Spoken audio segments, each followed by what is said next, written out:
sebuah masjid suci tempat Isra Mi'raj Nabi Muhammad SAW terbakar hebat. Dan yang terbakar bukan hanya kayu dan bangunan, tapi sejarah, harga diri kaum muslimin, dan juga perasaan jutaan umat Islam di seluruh dunia.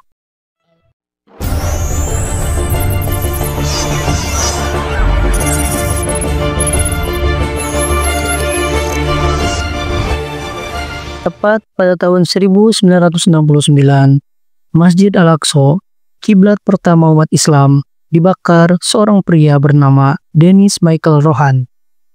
Pertanyaannya, apa latar belakang dan motif pelaku? Apakah ada dalang besar di baliknya? Mari kita bahas di video kali ini. Allahu Akbar, Allahu Akbar. Masjid Al-Aqsa yang terletak di kota tua Yerusalem adalah masjid suci ketiga setelah Masjidil Haram di Mekah dan Masjid Nabawi di Madinah. Ia memiliki nilai spiritual, sejarah, dan teologis yang sangat tinggi dalam Islam. Masjid Al-Aqsa disebut secara langsung dalam surat Al-Isra ayat 1 ketika Allah menyebutkan perjalanan Isra Mi'raj.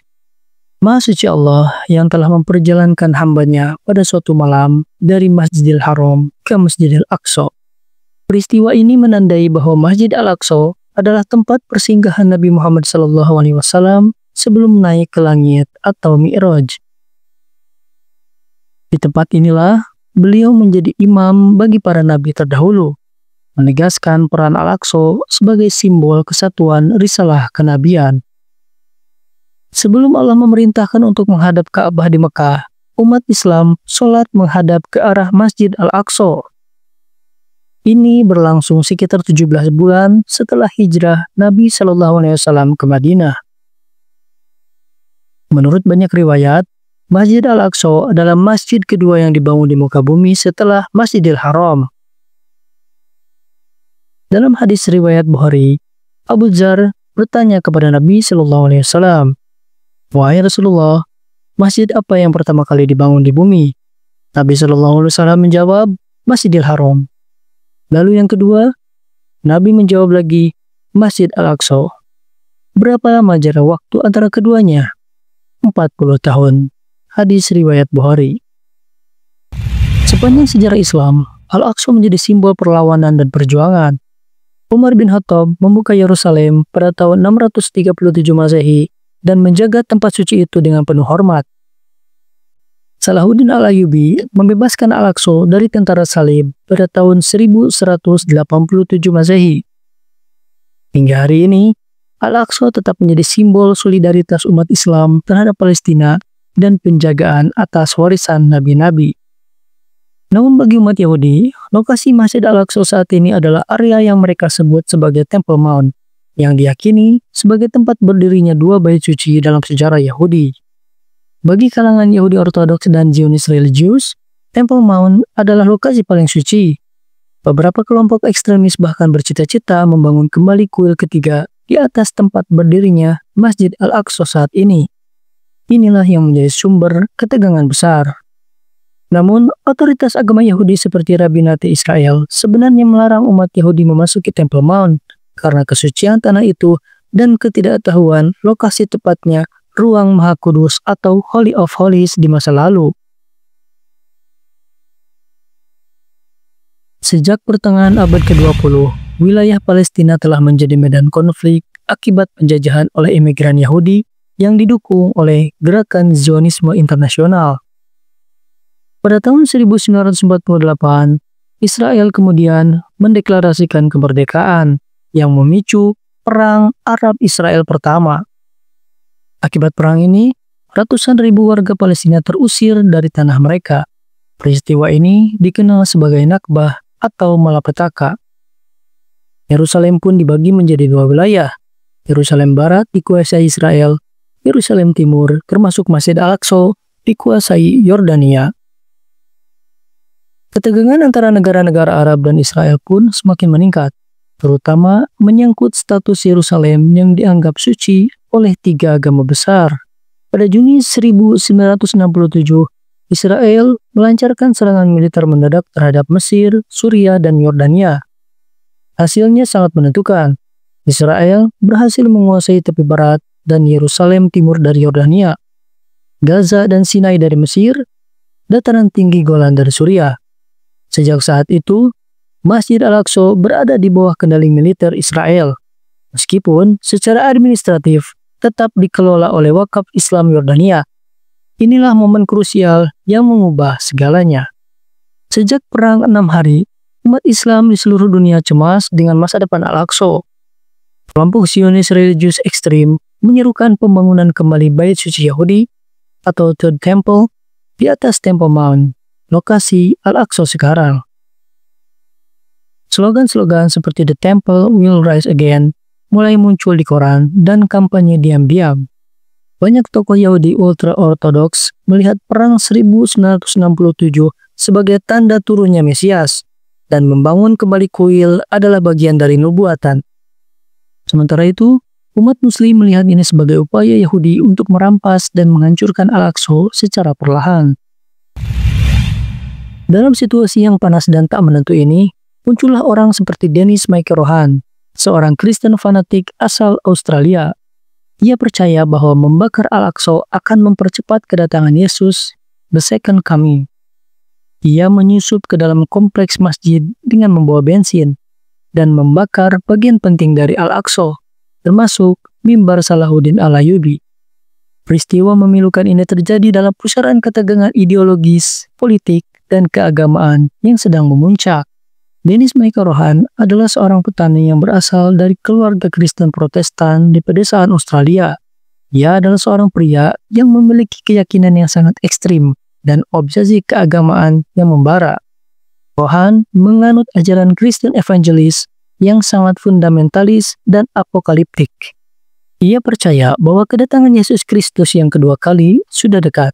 Namun, menurut tafsir ekstrem yang ia anut, Yesus tidak akan kembali sampai Bait Suci Yahudi dibangun kembali di Yerusalem. Masjid Al-Aqsa yang berdiri di atas Temple Mount, lokasi kuil Sulaiman menurut tradisi Yahudi, dianggapnya sebagai penghalang nubuatan.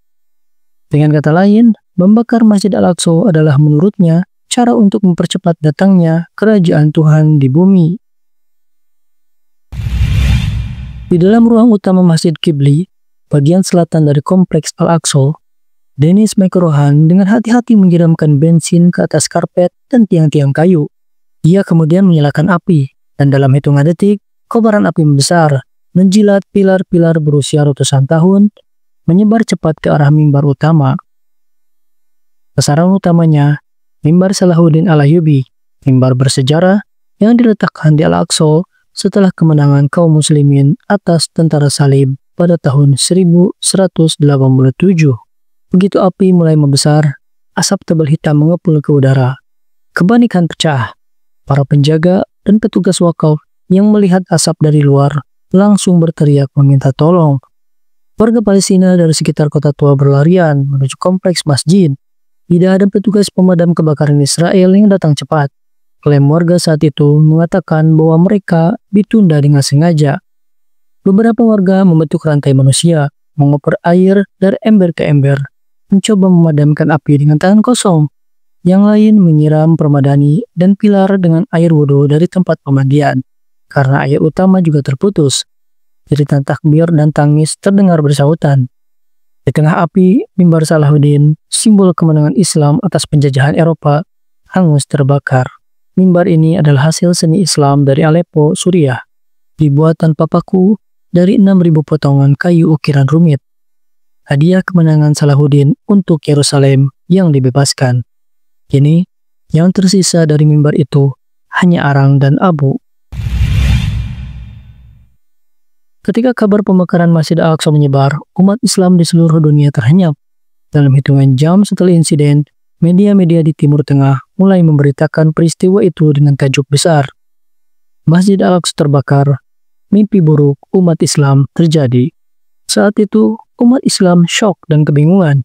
Bagaimana mungkin situs suci ketiga dalam Islam bisa dibakar di bawah pengawasan Israel? Apakah ini kecelakaan, sabotase, atau bagian dari agenda besar? Dalam waktu 24 jam, berbagai negara Islam mengeluarkan pernyataan resmi keras. Presiden Gamal Abdel Nasir mengecam keras dan menyatakan bahwa pembakaran itu adalah konsekuensi langsung dari pendudukan Israel atas Yerusalem Timur. Raja Faisal dari Arab Saudi menyatakan kesedihan mendalam dan menyerukan persatuan dunia Islam untuk membela tempat suci. Presiden Indonesia saat itu, Soeharto, melalui Kementerian Luar Negeri menyampaikan kecaman resmi, menyebut insiden itu sebagai tindakan biadab yang melukai perasaan umat Islam sedunia. Dalam hari-hari setelah pembakaran, ribuan umat Islam turun ke jalan di berbagai negara seperti Mesir, Yordania, Indonesia, dan Pakistan. Setelah api berhasil dipadamkan oleh warga dan sebagian bantuan yang terlambat datang, aparat Israel akhirnya menangkap Dennis Rohan. Namun yang mengejutkan publik, ia tidak diproses sebagai penjahat atau teroris. Dalam waktu singkat, Israel mengumumkan bahwa Rohan mengidap gangguan jiwa dan memasukkannya ke rumah sakit jiwa. Dunia Islam pun marah besar, banyak yang menganggap ini adalah upaya menutupi fakta sebenarnya dan meyakini bahwa pembakaran ini bukan tindakan individu gila semata, tetapi bagian dari konspirasi lebih besar untuk menghancurkan situs suci umat Islam. Setelah peristiwa pembakaran, Masjid Al-Aqsa akhirnya direnovasi, tapi luka itu tidak pernah sembuh. Hingga hari ini, Al-Aqsa tetap jadi titik api konflik, dan umat Islam terus berdoa agar tempat suci itu selalu dilindungi. Dan semoga Al-Aqsa, Baitul Maqdis, dan Palestina segera dibebaskan dari cengkeraman musuh-musuh Islam. Meskipun pembakaran Masjid Al-Aqsa pada 21 Agustus 1969 adalah tragedi besar yang menyayat hati umat Islam, namun dari musibah itu lahir pula berbagai pelajaran berharga dan hikmah yang mendalam bagi umat Islam hingga hari ini. Peristiwa pembakaran Masjid Al-Aqsa adalah luka sejarah, tapi juga pintu kesadaran. Dari tragedi itu, umat Islam belajar untuk mengenal sejarahnya, untuk membela kesuciannya, dan untuk bersatu melawan kezaliman. Dari abu yang berserak, semoga tumbuh cahaya perlawanan, dan dari luka yang dalam, semoga lahir semangat yang tak pernah padam.